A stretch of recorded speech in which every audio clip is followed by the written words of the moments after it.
बिस्मिल्लाहिर्रहमानिर्रहीम। अस्सलाम वालेकुम, वेलकम टू मीमीज़ कुकिंग। फ्रेंड्स, आज मैं एक चाट बना रही हूँ जिसको कि हम सफ़ेद चने और लाल लोबिया दोनों के साथ बनाएंगे। बहुत ही मज़ेदार रेसिपी है।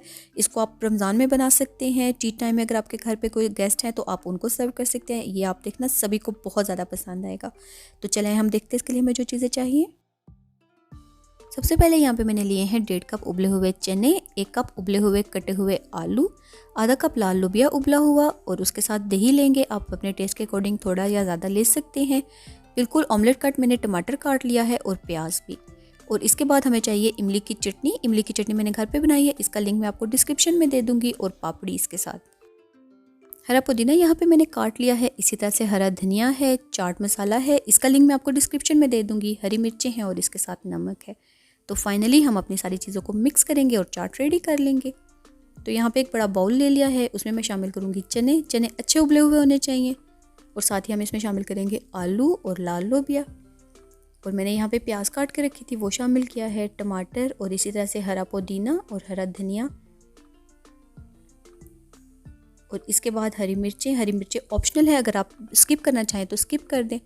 चाट मसाला आप अपने टेस्ट के अकॉर्डिंग थोड़ा या ज़्यादा डाल सकते हैं। मैं अभी डाल रही हूँ होममेड चाट मसाला, इसका लिंक मैं आपको डिस्क्रिप्शन में दे दूँगी और साथ ही आई बटन में भी दे दूँगी। नमक ऑप्शनल है, आप अपने टेस्ट के अकॉर्डिंग थोड़ा या ज़्यादा नमक जितना डालना चाहें उतना डालें। सारी चीज़ों को अच्छे से मिक्स करेंगे और हमारा चाट बिल्कुल रेडी है। थोड़ा सा दही डालूंगी मैं इसके ऊपर। और जो चटनी है इमली की वो भी हमने घर पे बनाई हुई थी, उसका लिंक भी मैं आपको डिस्क्रिप्शन में दे दूँगी। घर पे जो इमली बनाएंगे आप, बहुत ही मज़े की चटनी है। जब आप असल में जो टेस्ट बनेगा इस चाट का इसी चटनी से बनेगा, जो इमली की चटनी हम इस पर डालेंगे।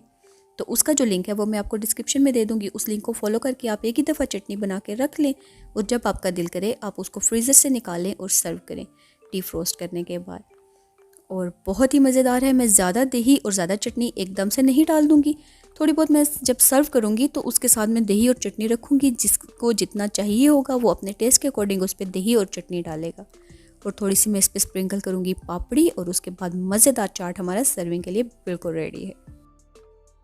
हमारे यहाँ अमूमन घरों में बहुत डिफरेंट किस्म के चाट बनते हैं जो कि बहुत ही मज़ेदार होते हैं। मैंने जो रेसिपी आपके साथ शेयर किया ये है तो बहुत ही कॉमन सी और बेसिक सी रेसिपी, लेकिन इसको एक ज़बरदस्त टेस्ट देगी वो इमली की चटनी जो हमने इसके अंदर डाली है, और जो चाट मसाला हमने इसके अंदर डाला है वही इसका जो टेस्ट है वो इन्हेंस करेगा। तो आप जब भी ये चाट बनाएं तो इमली की चटनी और चाट मसाला भी आप उसी तरीके से बनाएं जिस तरह से मैंने बनाया, तो आपको ये चाट बहुत ही ज़्यादा पसंद आएगी। तो अगर आप मेरी रेसिपी ट्राई करो और आपको पसंद आए तो अपना फीडबैक मुझे ज़रूर दें, और आप भी मुझे कमेंट करके बताएं कि आप अपने घरों में चाट किस तरह से बनाते हैं। मैं इंशाल्लाह फिर मिलूंगी आपसे किसी नई रेसिपी के साथ। तब तक के लिए अपना बहुत ख्याल रखें, मुझे दुआओं में याद रखें। अल्लाह हाफ़िज़।